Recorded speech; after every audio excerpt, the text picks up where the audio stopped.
the treble clef, craning to detect potential flaws which might emanate from the keyboard. Her mind wandered to the pianist's childhood.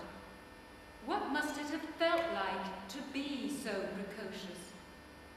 Bobby was only 8 when he won his first talent show. She wasn't to know, but the musician's attitude to concerts had been tainted.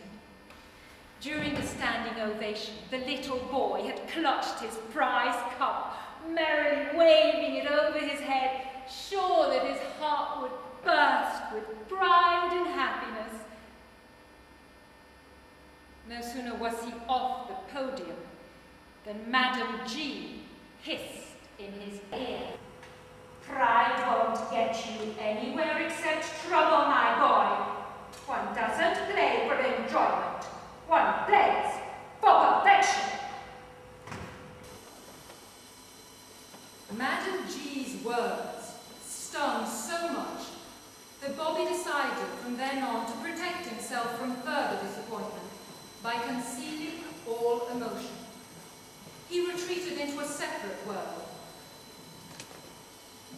and began imagining concerts as banquets, where he played host with a beautiful companion, only that his companions were his pianos.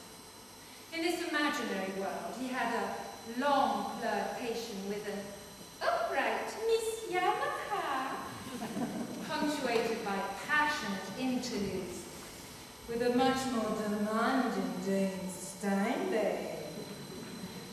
As the boy grew into a man, however, a real girl entered his life and wooed Bobby out of his shell. As the pianist sat, poised to begin, the sculptor waited in pregnant expectation.